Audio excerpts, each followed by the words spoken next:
প্রথমে শাকগুলোকে একটু ভাপ দিয়ে নিচ্ছি যাতে করে শাকের যে একটা নিজস্ব গন্ধ আছে সেটা চলে যায়। হ্যালো এভরিওয়ান, আসসালামু আলাইকুম। আমি শানু কুকিং ব্লগ থেকে তোমাদের সাথে যুক্ত হয়েছি আরও একটি মজার রেসিপি নিয়ে। আজকের রেসিপি হচ্ছে কলমি শাক রান্না মাছ দিয়ে। এটা তোমরা যে কোনো মাছ দিয়ে রান্না করতে পারো। চলো রেসিপিটি শুরু করা যাক। প্রথমে রান্নার জন্য চুলায় একটি প্যান বসিয়ে দিতে হবে। পাত্রটি গরম হলে দিয়ে দিতে হবে পরিমাণ মতো তেল, আর দিয়ে দিতে হবে এটিতে কেটে রাখা পেঁয়াজটা দেখতে পাচ্ছ তেলের মধ্যে দেওয়ার পর সামান্য একটু লবণ দিয়ে দিচ্ছি, কারণ এই লবণটা দেওয়ার পর পেঁয়াজটা কিন্তু তাড়াতাড়ি নরম হয়ে যাবে এবং যতটুকু পরিমাণ লাল করা দরকার লাল হয়ে যাবে। দিয়ে দিলাম পরিমাণ মতো হলুদ, পরিমাণ মতো মরিচটা একটু কম দিতে হবে যেহেতু শাক। সামান্য একটু পানি দিয়ে মশলাটা ভালোভাবে কষাতে হবে, আর মশলা যত বেশি কষানো হবে তরকারিতে কিন্তু ততই স্বাদ বেড়ে যাবে। তো এই মশলা মিশানোর পর দিয়ে দিচ্ছে এখানে ভেজে রাখা তেলাপিয়া মাছ। এখানে আমি তেলাপিয়া মাছ নিয়েছি আর মাছটা ভেজে নিয়েছি। তোমরা চাইলে কাঁচা মাছটাও এখানে দিয়ে জাল দিয়ে নিতে পারো। কাঁচা মাছটা দিয়ে যদি রান্না করতে চাও তাও পারো, কিন্তু আমার ফ্যামিলি অনুযায়ী আমি রেসিপিটা তৈরি করতেছি। অবশ্যই রান্নার সময় সবার ফ্যামিলির কথা মাথায় রেখে রান্না করবে।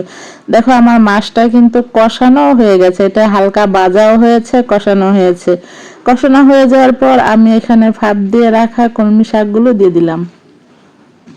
কলমি শাকগুলো যেহেতু প্রথমেই ভাপ দিয়ে নিয়েছি, এখানে কলমি শাকের পরিবর্তে তোমরা যে কোনো শাক সেম একই প্রসেসে রান্না করতে পারো, যে কোনো মাছ দিয়ে।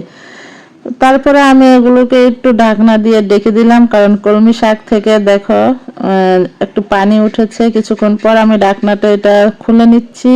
যেহেতু শাকের মধ্যে শাকটা আগে থেকেই ফাঁফা দেওয়া ছিল, সেজন্য পানি বেশি একটা উঠবে না।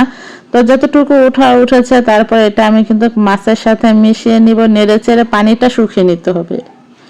শাক থেকে যে পানিটা ছেড়েছে সেটা নেড়ে চেড়ে শুকিয়ে নিলেই কিন্তু মাছের যে একটা স্বাদ সেটা তোর মানে শাকের মধ্যে চলে যাবে। আর তোমরা যদি চাও যে মাছটা পুরো ভেঙে ফেলবে তাহলে ভেঙে ফেলতে পারো।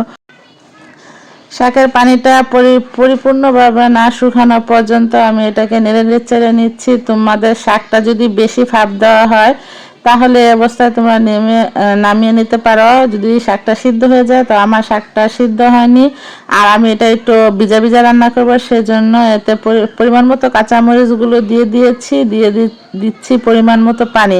শাকটা যেহেতু প্রথমে ভাপ দেওয়া ছিল, তারপর আবার এটাকে ভালো করে কষানো হয়েছে, সেজন্য পানির পরিমাণটা কম দিতে হবে, কারণ কলমি শাক নরম আর আমার শাকগুলো অনেকটা কচি ছিল।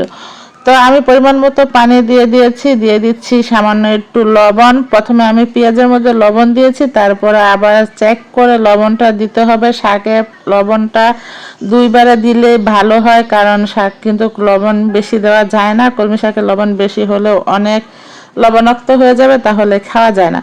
তো অবশ্যই যে কোনো রান্নার চেষ্টা করবে লবণটা দুইবারে দেওয়ার জন্য। একেবারে পরিমাণ মতো যদি কেউ দিতে পারো তাহলে দিয়ে দিও, এটা তোমাদের নিজস্ব ব্যাপার।